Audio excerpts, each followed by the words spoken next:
Welcome to the Free Refills podcast, where we come together as youth leaders to discuss the realities of leading in youth ministry. Our hope is that you leave refreshed, refueled, and re-energized to carry out in your youth ministry. My name is Wayne Morgan, and I'm joined here with my co-host, Johnny Radcliffe. How you doing today, Johnny? I'm doing pretty well. We're in the year 2024. It feels like we are squarely in it at the point we are at. I'm past the point where I'm writing 2023 for the dates. Yeah, that's true. That's how you know you've arrived. I signed a document today. I put the year 2024, so it must be the year 2024. Well, dude, no matter what year you thought it was, you nailed it with the interview with Rick Eubanks and Robert Purvey. I am super excited to get everybody into that interview. It was so good. So let's just jump right to that interview, and then we'll get back together afterwards. So check out this interview. Well, it's my privilege to be here with two legends of Texas in youth ministry. We have Robert Purvey here. Robert, say hi to the crew. Hey, everybody.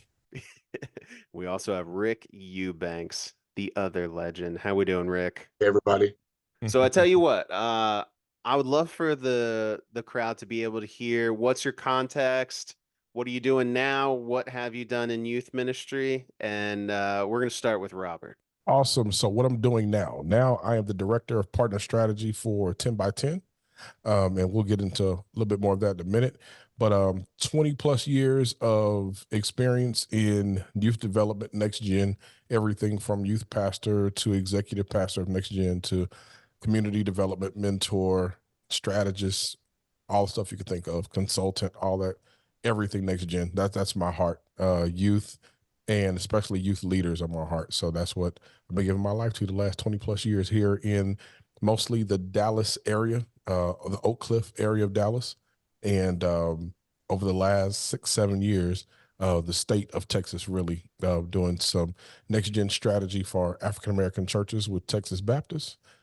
So wherever there is youth and youth leaders, I want to be there. Love it. That's a good way to live. I like that. Rick, let's hear your context. For the last couple of years, 2.5 years, I've been with the National Network of Youth Ministries. I'm the state coordinator for Texas.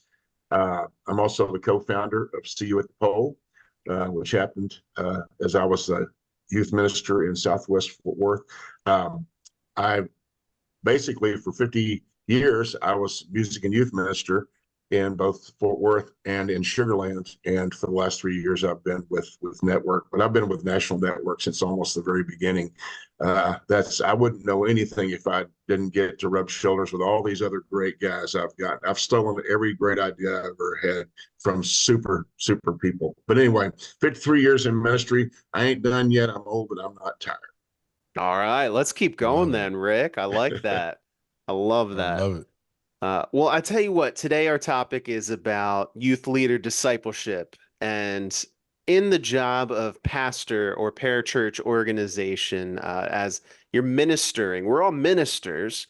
It's easy to get wrapped up in other people's walk, but we want to slow down and say, hey, we want to be able to pour out where we've been. We want to be able to take a look at our own walk and our own development. And so, Robert, I want to throw the question to you first. As we're talking about discipling youth leaders, how have you seen this be something so important in your own personal life? I think back to when I first became a youth pastor, and I didn't know what I was doing. I just knew my senior pastor had said, there's something I see in you, and I want you to come to our church, and I want you to build our youth ministry.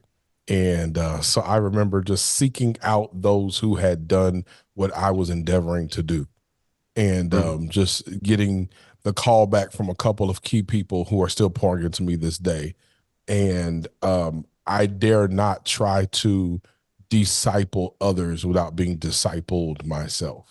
Right. And so that's just the cadence I've kept throughout my career, is that as I pour out, I make sure I'm being poured back into, so that I'm never trying to pour out from an empty cup. That's really good. I like that phrase is gonna Stick with me. I dare not disciple others if I'm not Yeah. being discipled. Rick, is that something that's been your experience as well? Yeah, when I started out, I didn't know what I was doing either. I thought you had to have a basketball under one arm and a Bible under the other one and be cool and know all the stuff. And so I went to an event to get all the newest cool stuff so everybody would think I was great and I'd be ready for at least the next 3 weeks. And got my earth shattered when I was under Barry St. Clair. He shared a strategy with me where I needed to be close to God, develop leaders, disciple leaders, and it just totally changed everything about it. I saw how Jesus did ministry. Now I said, wow, this makes sense. And so from then on, I became a sponge. I realized that I can't take anybody where I have been myself. And I remember years ago at one of our network meetings, Howard Hendricks said, everyone needs a Paul, a Barnabas, and a Timothy. And that's just vital information. We've got to have that person pouring into us, someone we're pouring into, and that brother that's walking the walk with us. Our brothers, plural.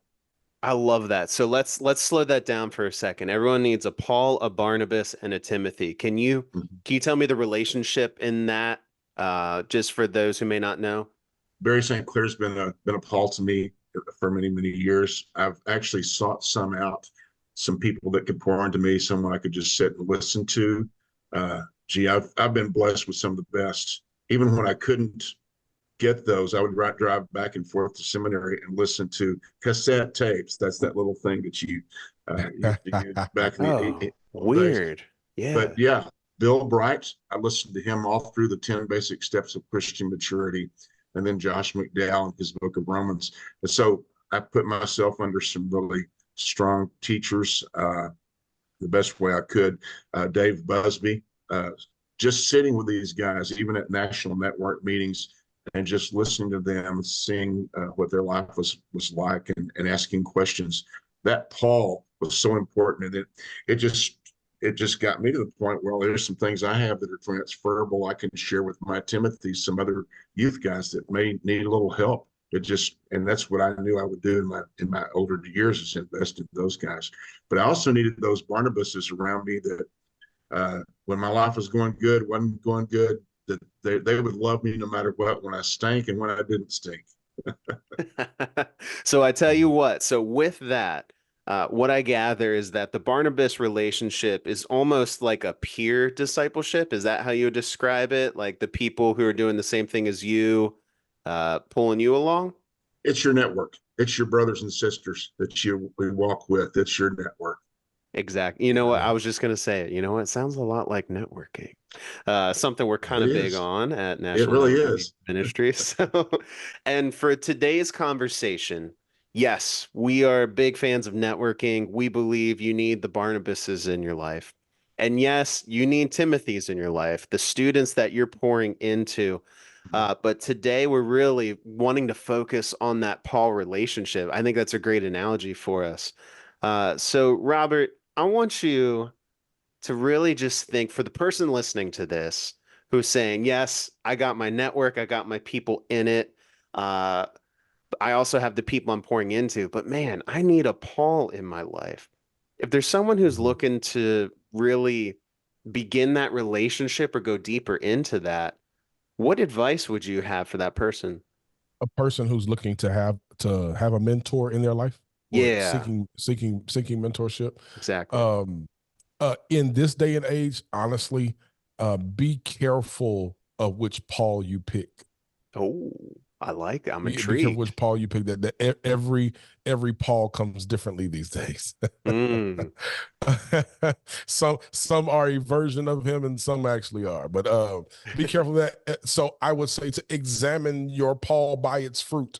Right. Mm. The Bible tells us that to examine each tree by its fruit, for a good tree cannot produce bad fruit, and a bad tree can't produce good fruit. So you judge people by their actions. So if there is someone who you want to pour into you, make sure that you inspect their fruit first. I tell people all the time, if you inspect, you never have to suspect.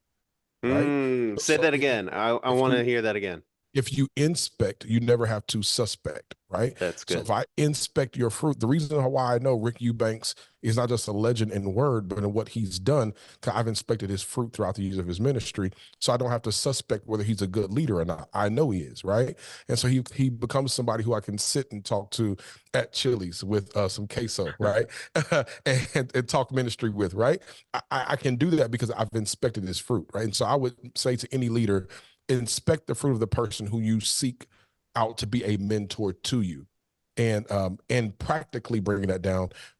Send an email, reach out to their admin and be honest about what you're looking for, and to see if they have capacity or space in their life to actually mentor you. And if they don't be offended.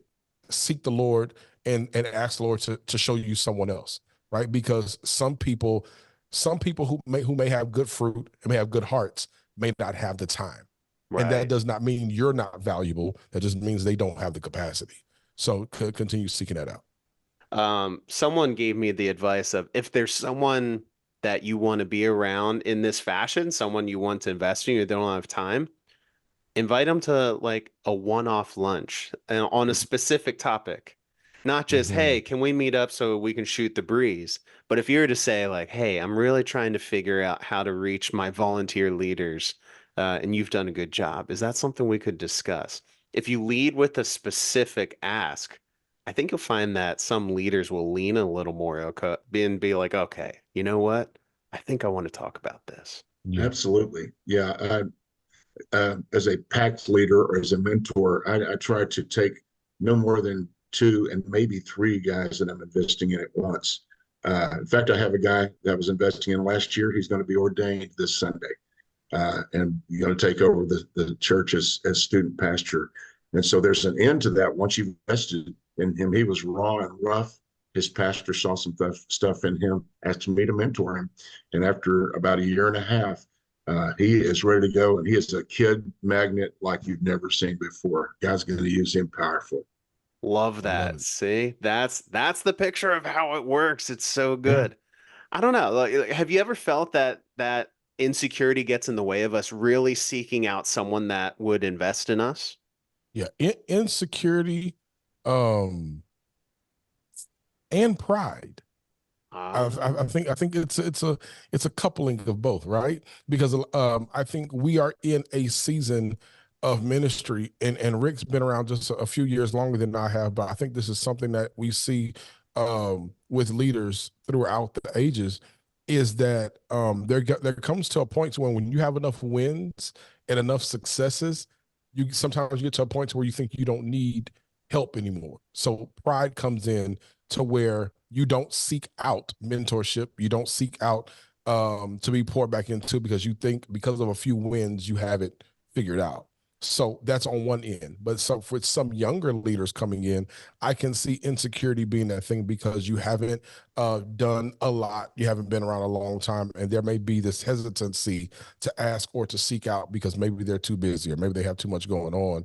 And so, yeah, I could definitely see those two mixed in. Vital part of being a network leader. When I just first broke in, I thought I was getting into a club. All these youth guys would meet together, and I felt like I was on the outside, kind of jumping up and down, saying, "Hey, I'm here, trying to break into the club." And they were very good to me. They were kind and finally got me involved. But I made a commitment then that when new youth leaders would come in or somebody around me, I would do my best to make them feel welcome, okay, get rid of their insecurities, and say we're all in this together. And so that's why networking became a really big, important thing to me. As far as pride goes, when we measure, we were talking about metrics not long ago, Robert, measuring the things that don't matter. You know, we can have 300 students show up and think we're a big deal, but we're not asking questions like how many are being turned into multiplying disciples, how many other student ministries are we investing in so that they too can be successful. And we can actually measure the right things, and God can give us a totally new perspective. Investing in 2 or 3 other youth leaders and discipling them widens your footprint and your influence, and impacts so many other students. And that's the way Jesus did it. He was into multiplication. So again, I'd say the pride thing, when you're just this big, we've got measure it by how many people are showing up. Well, there's there's more important things than that. And I think we can bring it back and get context and focus when we have a mentor that says, yeah, you got 300. How are they doing spiritually? You know? Yeah. Yeah, that makes a lot of sense. There could be people who are kind of like, man, I'm hitting my stride. I'm doing okay. I'm way better than I used to be 5 years ago. And maybe there's a little bit of complacency in there too. Maybe it's something where, like you said, like, there are no fires going on here, or people seem to be generally happy. So I think we're good here. I think sometimes people kind of coast at that time. Or there's another thing too. So we talked about, insecurity is a reason we wouldn't seek out youth leader discipling in us.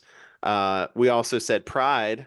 I think something else too is that there may be people who just feel super overwhelmed and super busy Hmm. because they're so busy pouring out. They're like, man, that's just one more thing to figure out. I don't have time to see, like, hey, you want to help me grow in my faith with Jesus and my skills as a minister? Like, that's just another thing to add to the plate.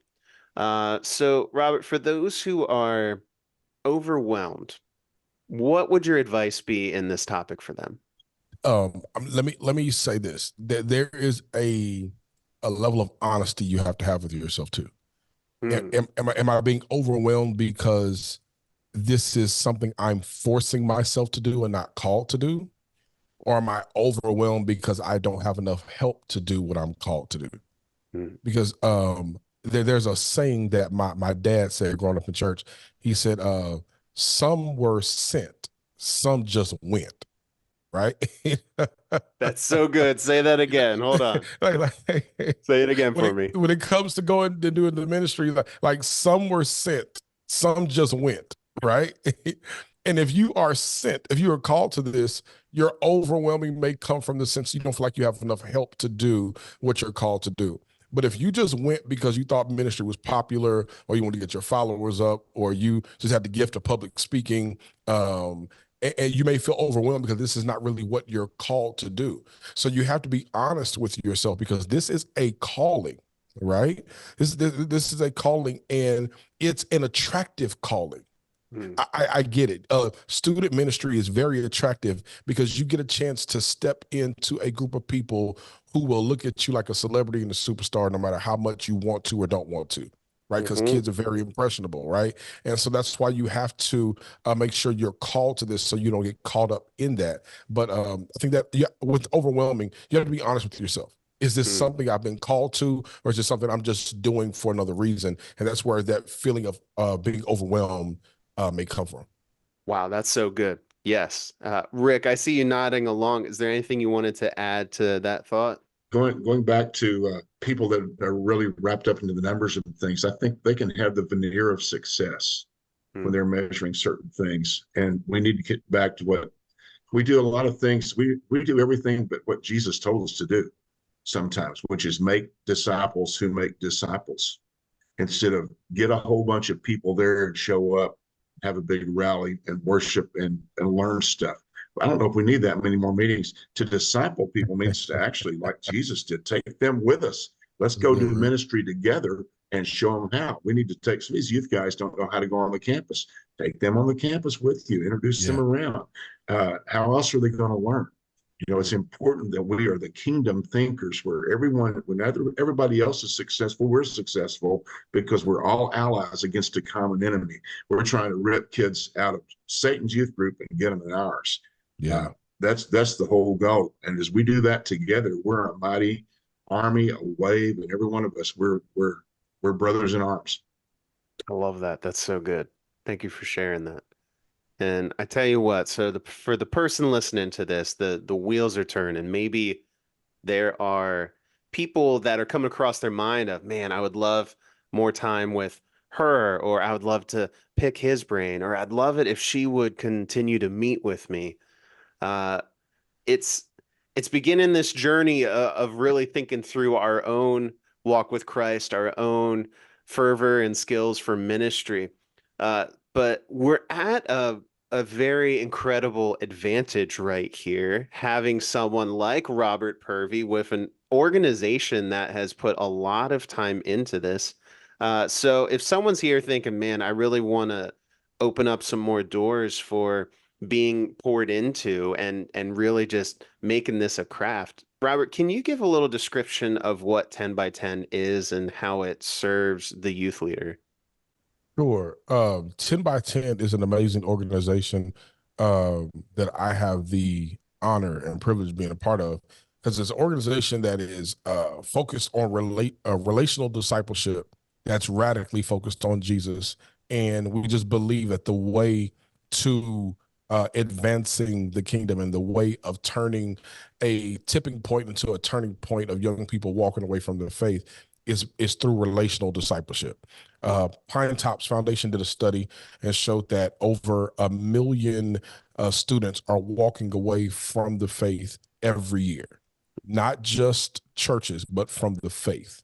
And we are stepping out and we are yelling to the top of our lungs, along with other entities, organizations, denominations, and we're collaborative that says, "Yo, we're not going to settle for this. We're going to make sure that this tipping point comes into a turning point, and we're going to do it together." So it's a collaborative effort, and part of that effort is we have cohorts, and we have cohort available for youth leaders. And so if you go to 10by10.org, that's TENX10.org, you can go there and you get more information.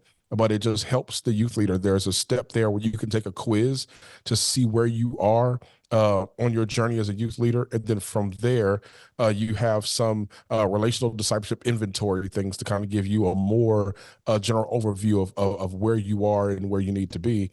And then there is one part that I really love that we're launching in the spring is our RDK cohorts, our relational discipleship kickstart cohorts. This is a 10-week program that you get a chance to go through with other youth leaders.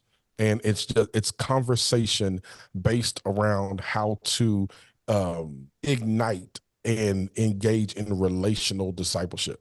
And then from there, there's also deep dives. And so if you go to the website, there's just a list of things that helps you as a youth leader. This is for you. This is not for students. This is not for campus ministry. These are for youth leaders who are youth pastors, who are on college campuses, who are doing youth ministry in any kind of way. And this is also for organizations that have that you're looking to give something to leaders that are under you. So to national organizations, and you're looking for something to get your youth leaders and youth pastors plugged into. It's a way to do that as well. And so I'm excited about it because the Lord has given me the task of strategizing how our partners work together and how we go hand in hand. And this is one of those expressions. And so I'm excited about this 10-year journey that we're on. I love it. That's so good. And you know what? We're going to put that link in the notes on this podcast. So if you want to do that, just scroll down. It's going to be an easy click. And I tell you what, maybe you're listening to this and you're saying, I don't know what I don't know. Maybe you're saying, I feel like I can't pinpoint an area I need to improve on, but I know I have blind spots. Or maybe you're saying, I know where I need help. Whatever the reason, just go take this quiz, because this is going to show you some rails to run on when it comes to being discipled, when it comes to really growing in ministry and reaching teens. So we'd love to see people click on that quiz and start their journey with 10 by 10 and find a way to be poured into, because that's what this is about. We get poured into so we can reach more teens. And Johnny, if I can, I want every listener to know that the information and resources that we give, it's all a collaborative effort. The relational discipleship kickstart, the deep dives, faith formations, all the things you will see comes from collaborative efforts from our partners. And so it's not just something 10 by 10 created out of our brains. No, it's a collaborative effort from across the country, and it's an ecumenical effort. So you're getting information from people in different denominations, people who lead in different parts of the country, different orgs. And so that's the beautiful thing about it. It's an expression for the leader from different ecumenical standpoints. And so it's highly collaborative, and we're being like Jesus. We're doing it together. Love it. Right. Well, I tell you what, gentlemen, thank you so much for your time. This was a great conversation, and I know it's got a lot of people thinking right now. So thank you. I appreciate you, Johnny. Johnny, Texas did not disappoint. There was a lot of big truth bombs that were dropped in there. So what kind of stood out to you? You were the interviewee, or you were the interviewer. So what kind of stood out to you as you interacted with that conversation? Again, going back to podcasting 101, you can't have a long interview, but that thing could have been twice as long. As I was listening, I was just like, man, the conversation's so good. So I was sad I had to cut it short. But with that being said, there's enough in there for us to chew on and to really take time to apply to our lives anyway. One of the big truth bombs just from the top is when Robert said, I dare not disciple others if I am not being discipled myself. Come on. I mean, like, there are people listening to this that maybe they hear that, maybe it rubbed them the wrong way. Maybe it hit an insecurity where they're like, man, like, no one wants to invest in me. So what? I can't disciple in people? Like, it's not that. However, it is so important to make sure that we are doing the ministry and not forsaking our own souls and our own growth and all the voices that can be speaking into us as well.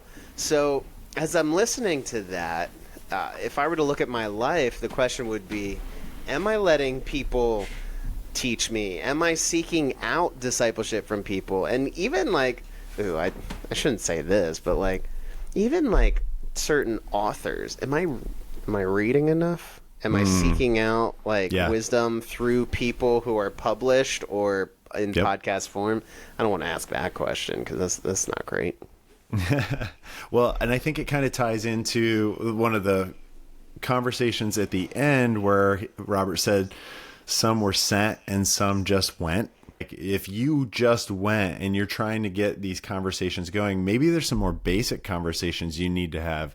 And maybe your discipleship is spiritual development. It isn't just specifically about youth ministry ideas. Maybe there's some growing up that you need to do. Yeah, exactly.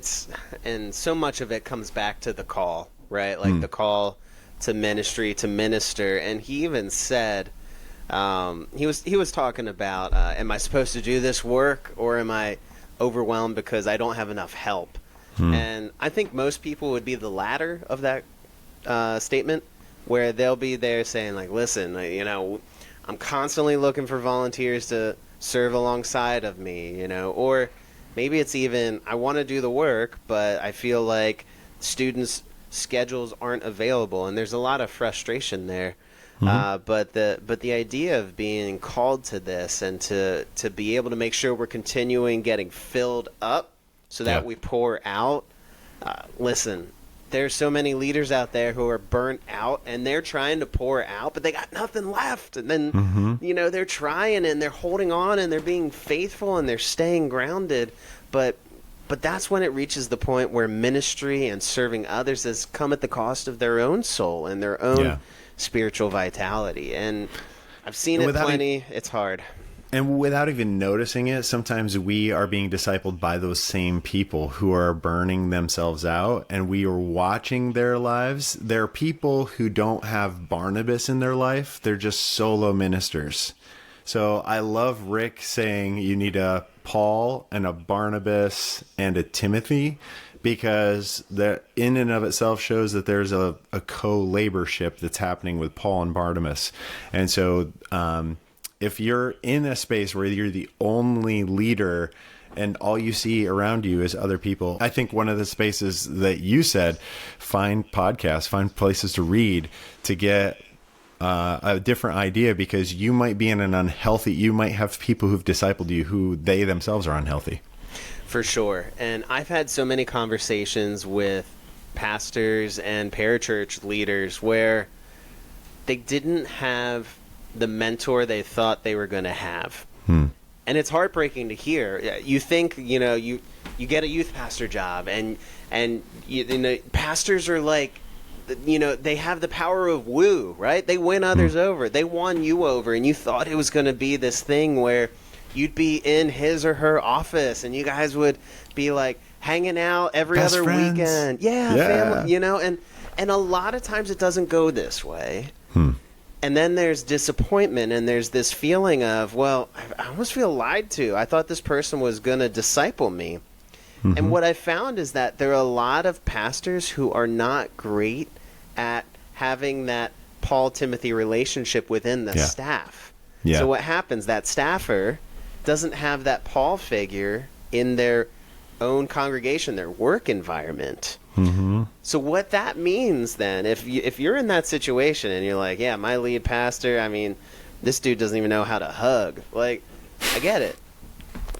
Then you need to find some Pauls outside of your organization. Maybe it's just a faithful follower of Christ who's going to minister to your soul. Maybe it's a respected leader in your job industry that's local, that you can team up with, that has a couple steps on you.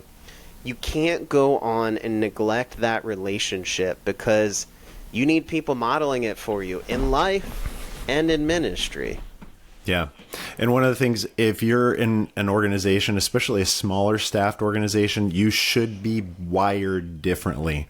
And so your lead pastor may have pastoral gifting or he may have apostolic gifting. He might be a person who's really good at mentoring and discipling, or they might be innovators and they might be the next phase. And so if you in your own staff don't find those things, doesn't mean that that person's a bad Paul for your life. It means that you're wired differently. So you need somebody who can walk beside you and help you because you both have different personalities. If you're the same, then one of you is obsolete, right? So you got to see each other's giftings and strengths and weaknesses. And if you can have a healthy conversation because somebody's mentoring you along the way, because there's a network that says, hey, you know what? I've walked through that too.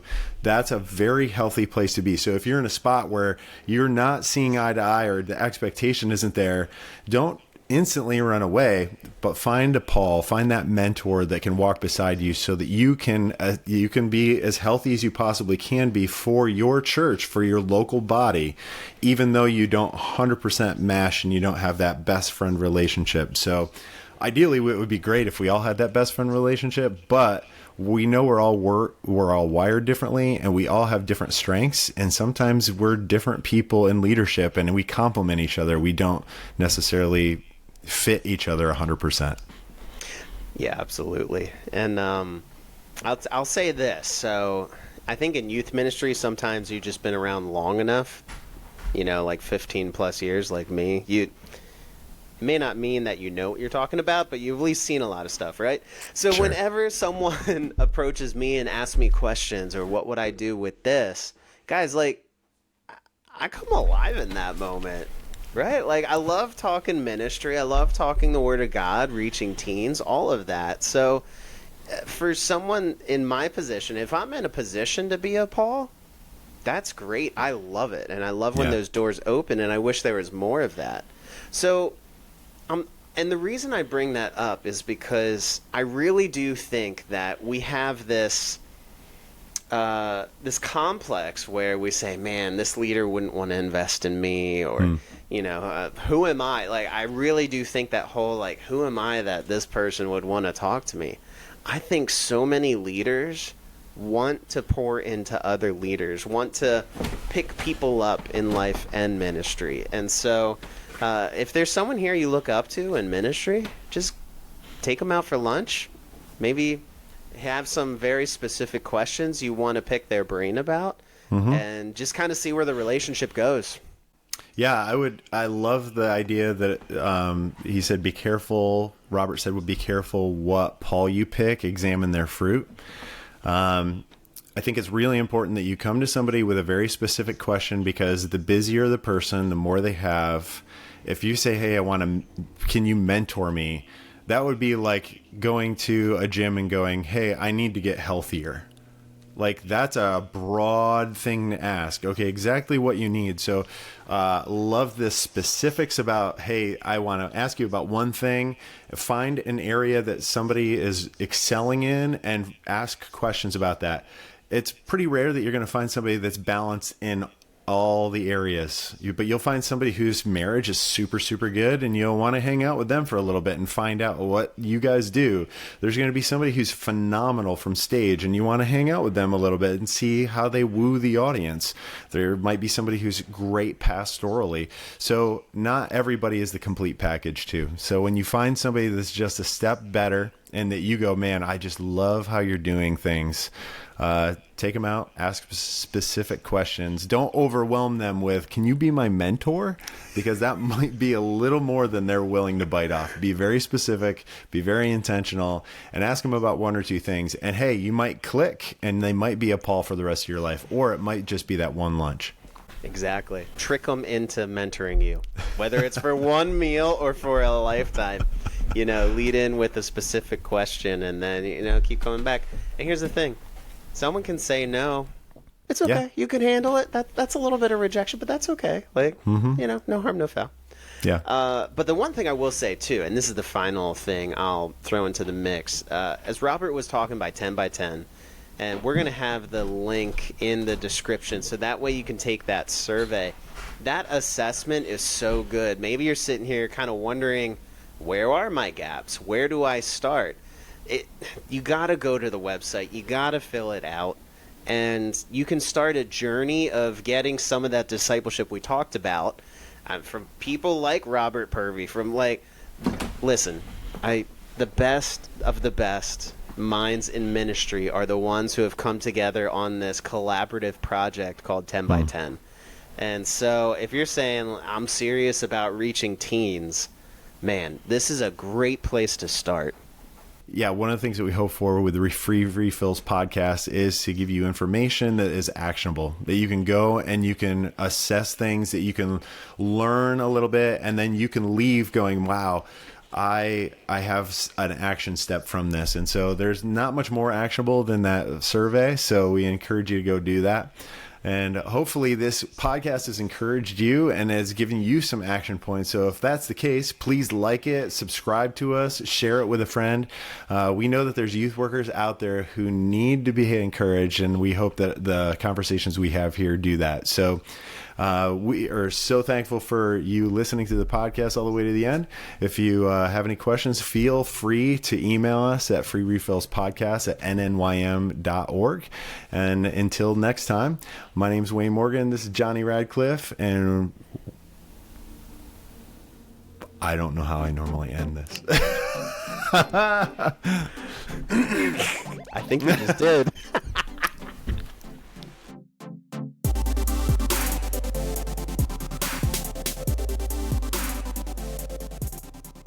You should leave that in. Can you leave that in? Might as well. I mean, and see if anybody says anything about it. So.